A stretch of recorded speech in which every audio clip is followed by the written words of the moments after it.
What if I told you that the deadliest weapon in the entire history of castle warfare was never fired, never thrown, and never even seen?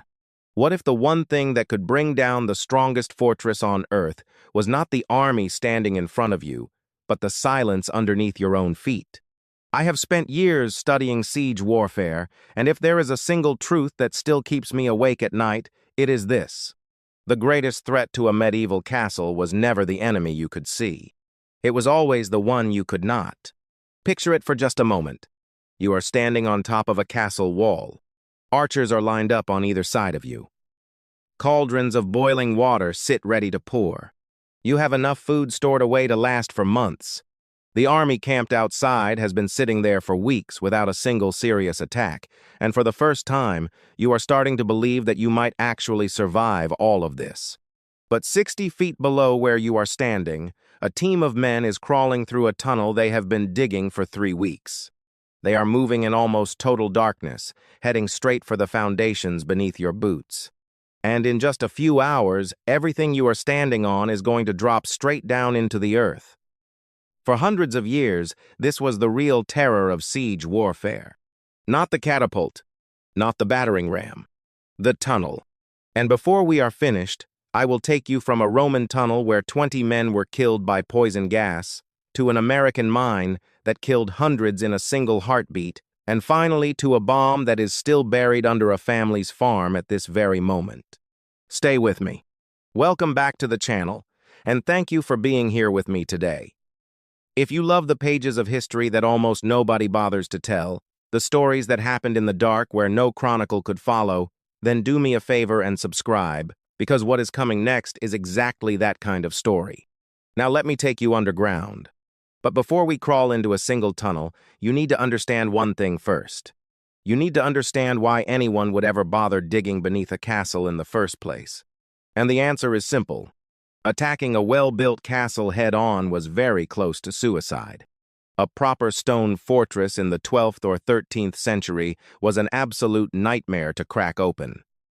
The walls were anywhere from 8 to 20 feet thick at the base, cut from limestone or sandstone, packed with rubble cores and mortar that was almost as hard as concrete. And those walls did not just rise straight up. Many of them had a sloped base, so that anything you threw against them, a battering ram, a siege tower, even an early cannon, would glance off at an angle instead of striking clean. Then came the defenders on top. Archers behind narrow slits could rain arrows down on you all day without ever being in real danger. Holes built into the gatehouse let them pour boiling liquid, heated sand, and burning lime straight down onto anyone at the door. And if you managed to lean a ladder against the wall, they simply pushed it sideways and sent you falling 30 feet to the ground. So a direct assault was a slaughter. And starving the garrison out, well, that could work. But it took months, sometimes more than a year, and your own army had to be fed the entire time, while disease tore through your camp long before the people inside ran out of grain. That left one option that was faster than starvation and safer than charging the walls. You went under them. And here is something I want you to sit with, because most people believe this was a medieval invention. It was not. This way of killing is far older than any castle. In a Roman city in Syria, around the year 256, archaeologists uncovered the bodies of roughly 20 Roman soldiers who died inside a siege tunnel. They were not cut down by swords. They were poisoned. The attackers had burned sulfur and tar and funneled a cloud of choking, poisonous gas straight into the tunnel where those men were fighting. It is the oldest chemical attack that human beings have ever been able to prove. Think about that. Nearly 1,800 years ago, men were already dying in the dark beneath a city wall, killed by an enemy they never even reached. The war underground is almost as old as war itself, but the golden age of this particular horror belonged to the age of the great stone castles. So let me show you exactly how it was done. The idea itself was elegant, in a truly horrible sort of way. You started your tunnel from a hidden spot, usually well behind your own lines, where the defenders up on the wall could not see what you were doing. The entrance was often tucked inside a tent or hidden behind a wooden screen. and then you dug. The passage only had to be wide enough for a single man to crawl on his hands and knees, dragging a basket of dirt behind him as he went. But here is what most people get wrong. The men doing this work were not ordinary soldiers, handed a shovel and pointed at the ground. They were true professionals, hired specialists, pulled from the tin mines and the silver mines and the iron mines of Europe. These were men who understood rock, who understood soil, who understood how weight moves through the earth in ways no knight or foot soldier ever could. They knew how to read the ground. They knew how to hold up unstable earth before it came down on their heads. And they knew how to work in near-total darkness with nothing but a tallow candle for light. They were paid far more than regular troops, and for good reason, because collapses, bad air, and sudden flooding killed these men on a regular basis, sometimes long before the enemy even knew they were there. Now, the real work began once they reached the foundations. The miners would carve out a large chamber directly beneath the wall or the tower they wanted to bring down. And as they dug away the earth and rock that held everything up, they replaced it, piece by piece, with heavy wooden posts and beams. Think about what that means. For a while, the entire castle above them was standing on nothing but timber. The wall did not know it was already doomed. Then, when the chamber was finally big enough, they packed the space around those wooden supports with everything that would burn. Pig fat, dry brush, straw, timber. They set the whole thing on fire, and they ran. And as the flames ate through those supports one by one, there was nothing left to carry the enormous weight above. The wall did not simply crack. It dropped straight down into the empty space beneath it, and a gap tore open in the defenses. And if you think this is just theory, let me take you to England, to the year 1215. King John was at war with a group of rebel barons led by a man named William de Albini, and those rebels had seized one of the strongest castles in the entire country. John hammered it with 5 stone throwing machines, and still the great tower would not fall. So he called for his miners, master miners brought in from the Forest of Dean.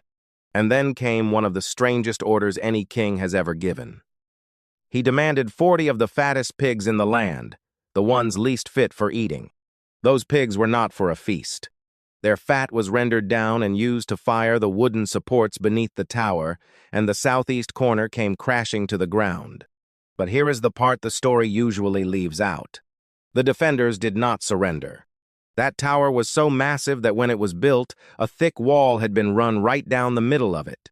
So the rebels simply fell back behind that inner wall and kept fighting among the ruins. In the end, it was not fire that beat them. It was hunger. And I will tell you something. I have stood inside that very keep. The corner they rebuilt afterward is round, not square, because a round tower is far harder to undermine. The scars of that siege are still standing there today, if you know where to look. Rochester was far from the only castle brought to its knees this way. Let me take you across the channel to Normandy, to a fortress that was supposed to be untouchable. It was the masterpiece of Richard the Lionheart, built at staggering cost on a cliff above the River Seine. Richard was so proud of it that he boasted he could hold it even if the walls were made of butter. But Richard died, and his brother John inherited it. And in 1203, the French king Philip Augustus came for it. The commander inside was a man named Roger de Lacy. The French miners brought down the outer wall, but the base of the next wall was reinforced so heavily that tunneling was hopeless. And so the castle fell not to an army, but to a single overlooked flaw. A soldier known as Peter the Snub-Nose found a latrine chute, a toilet drain, that emptied out beneath the chapel. He climbed up through it, a handful of men followed, and once inside they made as much noise as they possibly could, tricking the defenders into believing a whole army had broken in. But here is the twist that history almost always forgets, and it is a bitter one. At the innermost wall, the French began digging beneath the stone bridge, and the defenders, hoping to scare them off, dug a tunnel of their own to meet them. Except the 2 tunnels together weakened that stretch of wall so badly that it simply began to fall apart. Their own counter-tunnel helped bring down their own wall. In March of 1204, the castle fell, and with it, England lost Normandy. Now, if you were the one trapped inside a castle while all of this was happening, you were not going to just sit there and wait for the floor to vanish beneath you. And this is where the story goes to a very dark place, because the defenders fought back underground. The first problem was simply knowing a tunnel was even being dug, since sound does not travel far through solid rock and earth. So they got clever. They set bowls and drums of water along the base of the walls and watched for the faintest tremble on the surface. Some balanced dried peas on a drumhead, so that any digging below would make them jump and rattle. Others placed peas or small bells inside a helmet pressed against the ground. And when they found the enemy tunnel, they dug their own to break into it, and what followed was as close to hell as war has ever come. Men fought hand to hand in the pitch black, in a space too tight to swing a sword, with daggers and hammers and their bare hands, no armor, no room, and no way to retreat. And when they did not want to fight in the dark, they had crueler options. They flooded the tunnels and drowned men in the earth. They pumped in smoke with bellows until the miners suffocated. And some of them burned sulfur, the very same poison that had killed those Roman soldiers 1,000 years before. Nowhere was this defensive art perfected more brilliantly than at Constantinople in 1453. The attackers sent miners toward the walls, many of them silver miners recruited from Serbia.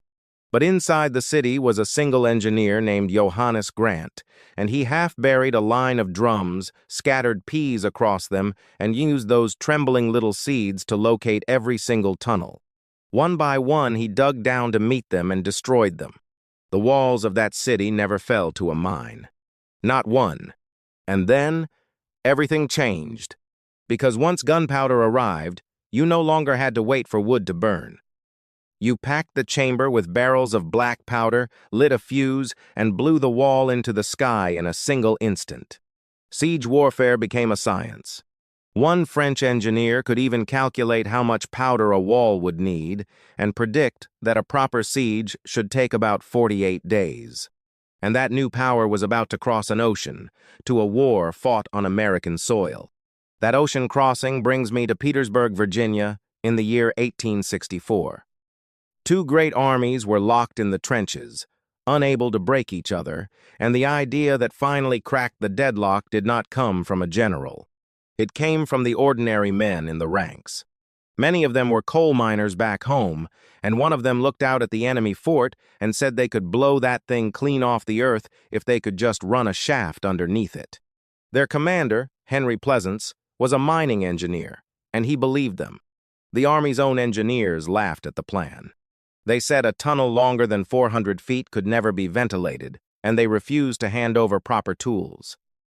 So the men built their own tools, solved the air problem themselves, and dug a shaft in the shape of a T that ran more than 500 feet, sitting 20 feet beneath the enemy guns. Then they packed it with 4 tons of gunpowder. And now comes the moment that stops my heart every time. They lit the fuse, and nothing happened. The flame had died somewhere in the dark. And 2 men, Harry Reese and Jacob Dowdy, crawled back into that tunnel, back toward 4 tons of powder that could go off in their faces at any second, just to relight it. When it finally blew, it tore open a crater 170 feet long and 30 feet deep, and hundreds of men were gone in an instant. But here is the tragedy. The mine worked perfectly. The men did not. Instead of going around the edges of that enormous hole, the soldiers poured straight down into it, and they were trapped at the bottom with the enemy firing down on them. It was a disaster. Grant himself called it the saddest affair he had witnessed in the entire war. And the lesson has never left me. The weapon was flawless. It was the human beings who failed. 50 years later, the very same idea returned, but on a scale the world had never seen. Beneath the fields of Flanders, tunneling companies from Britain, Australia, Canada, and New Zealand dug for nearly 2 years. And on the morning of the 7th of June, 1917, at 10 minutes past 3, they set off 19 mines at once, more than 450 tons of explosive, in one of the largest blasts before the atomic age. It was heard in London. The night before, A general told the press that they might not make history the next day, but they would certainly change the geography. But not every mine went off. A few were left behind, lost in the earth. One of them detonated on its own in 1955 after a lightning strike. And at least one is still down there, tens of thousands of pounds of explosive sitting right now beneath a working farm. There is a family living and planting their crops on top of a bomb that has been waiting for over 100 years. And if you think this madness ended with the world wars, it did not. It reached our own soldiers, within living memory. In Vietnam, beneath a district called Chu Chi, there was a network of tunnels that ran for miles. When an American infantry division built its base right on top of it, the men were attacked from below, ambushed out of the ground itself. Every old trick came back.